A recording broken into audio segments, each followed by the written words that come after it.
En el segmento pasado, Ricardo Nieves, yo traté de hacer una deconstrucción y una explicación de las características que tiene la Navidad y lo que provoca eso en la psiquis del ser humano, y hablamos de las enfermedades mentales que empeoraban en Navidad. Sin embargo, mencioné la deconstrucción y mencioné a uno de tus preferidos, que es Derrida. Aunque Derrida no tiene un pensamiento tan izquierdoso como a ti te gustaría, pero Derrida es posiblemente el padre de la filosofía posmoderna. ¿Qué tú opinas de eso, Ricardo? Y vamos a pasar a deconstruir de la Navidad a la realidad de hoy. Yo sé que tú traes una encuesta, hay unas encuestas por ahí interesantísimas. ¿Y qué está pasando? ¿Cómo deconstruimos la realidad en este momento? Bueno, muchas gracias a todos ustedes. La desconstrucción implica el romper las partes de un todo para proceder a extraer un análisis de ese todo como fenómeno y a la vez como proyección de posibilidad, de potencialidad. Por eso el desconstructivismo no es una escuela que va contrario a. No. Lo que trata es de ahondar, Héctor, en las estructuras, sobre todo en el caso de los fenómenos sociales, adentrándose no solo en las estructuras que lo componen, sino también en las que lo descomponen. Claro. En las que lo descomponen. El tema de la Navidad, como tú bien señalaste, es parte de la memoria afectiva. Totalmente. Nostalgia. La palabra nostalgia es la base de la Navidad. Es así, pero la nostalgia es esa memoria afectiva de una añoranza de aquello que generalmente fue agradable y que se perdió para siempre. Así es. Entonces eso nos causa como Heidegger, que trata eso de una manera magistral, Sí, no así con lo el digo. nombre de nostalgia. No. Abu, Pero, hay sí, un nombre en alemán. Sí, pero él le da un toque de como de un impulso hacia atrás, que es una especie de un deseo que mira hacia el pasado, Sí. pero un deseo presente, tú ves, Claro. pero que mira hacia el pasado. Porque De una forma bellísima, además lo trata.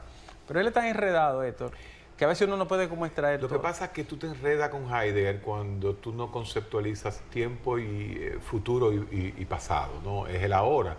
Por eso es que Heidegger es el padre del existencialismo real, o sea, porque lo maneja del punto de vista en tiempo, ¿no? Y el tiempo es el existencialismo. O sea, no hay futuro, no hay pasado, es el ahora, la vida ahora. Sí. El ahora. Y la reminiscencia, la nostalgia, es la vida de ahora del pasado. Él le llama De ahí eso, es que uno se confunde. él le llama eso los estados anímicos o emocionales, la nostalgia, la pena, todo eso producen en el ser lo que él llama cura, que en alemán es cuidado, o Sorge, que es el ser. En el ser está implícito el cuidado, pero no es un cuidado de que me cuido por temor, sino como de la salvaguarda o protección, Sí. hasta de los estados de ánimo, porque eso forma parte de su constitución ontológica. Óyeme. La sociedad dominicana no se cuida. No, el sociedad Sorge no dominicana- prima aquí, no. La sociedad dominicana reacciona.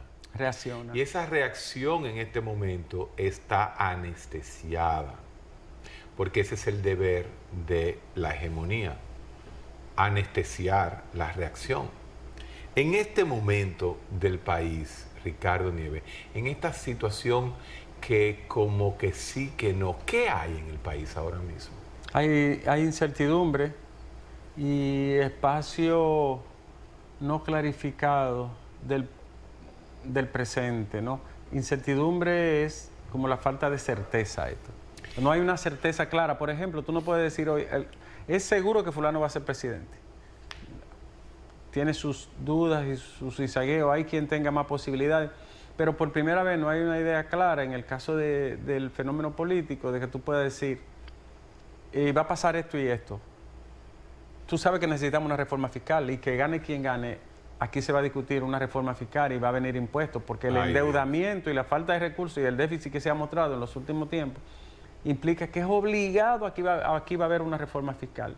Ahora, es un tema que nadie lo toca, tú ves, porque produce escozor y prurito, sobre todo electoral. Es una sociedad que, como tú señalabas, no se cuida porque está basado en el inmediatismo, claro, el cortoplacismo y la respuesta reactiva. Así es. Así es, son tres fenómenos bárbaros de una sociedad que no planifica. Esto, el endeudamiento que este país ha metido a la nación es una barbarie, te lo digo de verdad. Sí, nosotros pero cuando el creador de la realidad número uno es Héctor Valdés Albizu y maneja la economía como que todo está bien, entonces, ¿cómo podemos nosotros crear conciencia de eso?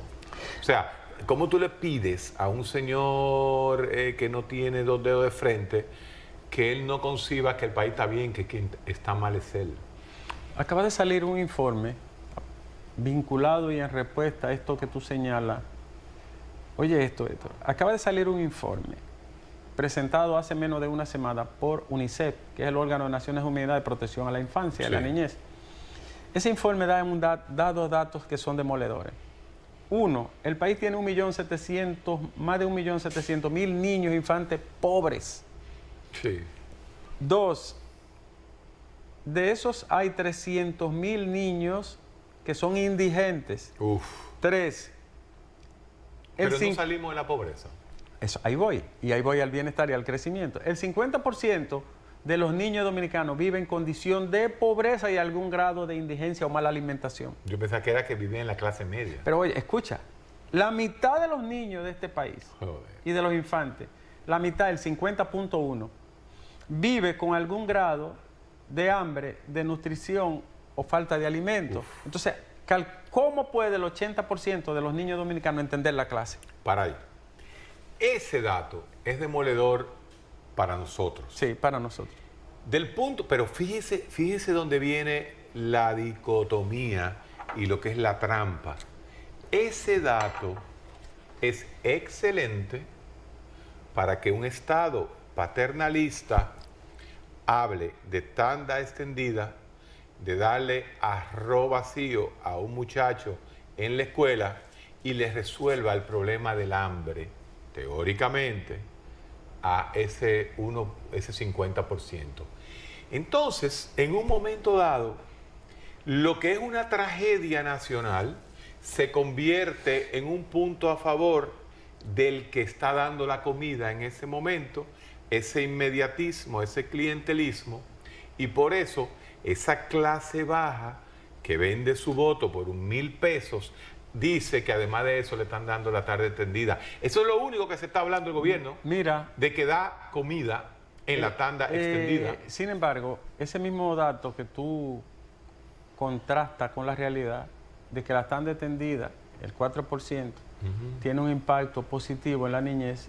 Ese mismo... No, un impacto positivo en el interés electoral del Estado. Pero ese mismo dato, porque viéndolo en un análisis objetivo, y ahora voy a volver a Derrida, ese mismo dato dice que hace un tiempo la cosa era peor porque el niño que va a la escuela hoy al menos encuentra algún alimentito y algunas calorías, porque ese niño cuando no había tanda extendida se iba para la casa a las 12 y en la casa no había nada. Ahí está. No había nada. Así Entonces eso es como una bendición, aunque sigue siendo dentro de la desgracia. Dentro de la desgracia. Ahora vamos al caso de Derrida. Cuando se desconstruye un fenómeno para analizarlo, lo que se hace es que se segmenta por parte y se trata de analizar cada parte para luego concatenarlo.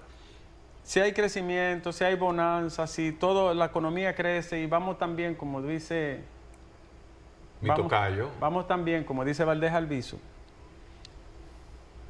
¿cómo nosotros expresamos que 1.7 millones de niños estén en estado de mental, de criticidad? Porque la culpa es nuestra. Cuando, y ahí voy, ese niño tiene un padre, tiene una madre, tiene un primito, tiene otro primito y tiene otros amiguitos que están en la misma situación. Sí. Eso te da una inmensidad de gente en los albañales de la miseria y de la pobreza. El crecimiento y las variables macroeconómicas para esos seres humanos ni le importa, ni le pasa cerca, ni le interesa, ni se van a enterar nunca de que la economía creció tanto, porque ellos lo que están en un valle de sobrevivencia, Sí. donde ese alimento, por ejemplo, del desayuno escolar, del alimento que da la escuela, para ellos es una bendición esto, porque esa gente estaba indigente. Pero una bendición increíble. Sí, increíble. Pero- Ahora vamos a pero hacer... déjame decir eso. No, que te iba a decir, Para ver la trampa, ¿cuál es la trampa? porque te iba a de señalar a eso? los niños de 3 años. Yo te iba, bueno, habla, dime. No, los niños de 3 años, que hace un año y pico se analizaron su nivel cognitivo, el 12% solamente entendió el 12% lo que leía, el 88% No no entendió entendió el nada punto. y el 22% entendió un poquito de matemáticas. En otras palabras, el 90% de los niños no entiende lo que lee. Pero es porque no tiene proteínas en la cabeza también, Héctor. No tiene grasa. Bueno, ese arroz con ese jugo lleno de azúcar que dan ves? tan extendida, no creo El que- 80% de esos niños, ¿verdad?, que no entienden, son de esas regiones pobres y de los barrios pobres y de las familias pobres, porque si el niño no tiene en esa primera etapa de la vida los nutrientes, las proteínas, los minerales y las calorías suficientes, ese cerebrito no va para Yo ningún estaba lado. hablando con un proveedor, ¿no? Porque realmente mueve la economía. Sí. Yo decía, es que a los muchachos hay que darle algún tipo de carne con zarza y grasa. ¿Qué es más importante? Sí. Ese ácido, esa grasa Sí, esos con el arroz, éteres de... que el azúcar, Sí. las cosas azucaradas. Sí. Pero bueno, ese es otro tema. El punto está, y es donde yo quiero llegar hoy, que siempre uno trata de ponerle esto a ustedes. Byung-Chul Han, en El Enjambre, te dice claramente, el posmodernismo, la media, el Estado, la hegemonía de la propaganda, te lleva a un punto tal donde el hombre de hoy, que ya no es hombre, sino la persona de hoy, es una persona con necesidades, está convencido, escúcheme bien, como diría Leonel Fernández, escúcheme de nuevo, está convencido esa persona que tiene este aparatico de que el culpable de lo que a él le pasa es el mismo. El concepto del sí se puede, el concepto de que todo el mundo está bien, el concepto de que tenemos a un gobernador del Banco Central diciendo que las cosas están bien, y eso es lo único que oyen, está bien, está bien, está bien, está bien. Usted oye a Ricardo Nieves un domingo a las 11 decir, eso no es así. Pero bueno, usted se convence por la media de que el problema eres tú, no el Estado. Que la responsabilidad de tu tragedia eres tú y no la situación social.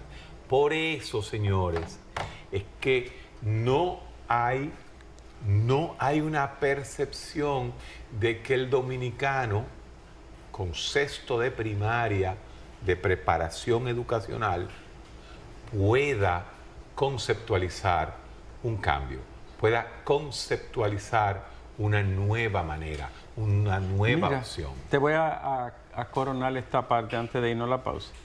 Nuestro amigo Cándido Mercedes, que escribe unos artículos que son geniales. Lo de Cándido Mercedes no tiene madre. Yo tengo que tengo que leer a Cándido Mercedes Sí. semanalmente para aterrizar. Sí, él cita en su artículo último a Martha Nussbaum, La monarquía del miedo. La monarquía del Dice, mundo. cita la frase de la siguiente manera. No, ¿Nussbaum o Newman? No, Nussbaum. Ok.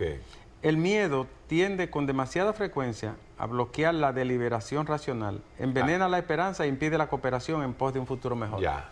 El miedo. Ahí viene el Sorge alemán, el cuidado. El cuidado alemán. El ser, decía Heidegger, para vincularlo a esta realidad y a este mundo terrenal. Dice, el ser tiene 3 características que son fundamentales. El ser humano, existencialidad, facticidad, porque es lo que hace, Fact, el hecho. el hecho, y el último es, Trascendencia. y al final, como quiera, caída, ¿no? Sí. Bueno, Caída. la caída para entrar en la trascendencia. La caída. Entonces, eso ocurre, no ocurre de una manera automática, pero va pasando Esos 3 pasos, 4 pasos en tu vida ocurren de una manera, pero en la vida de Pedro, Juan, de Lucas, del barbero, ocurren igualito, pero sin él darse cuenta. Y entre Heidegger y Punta Catalina y los 11.000 millones, ¿dónde estamos? Después de esta pausa. Después de esta pausa.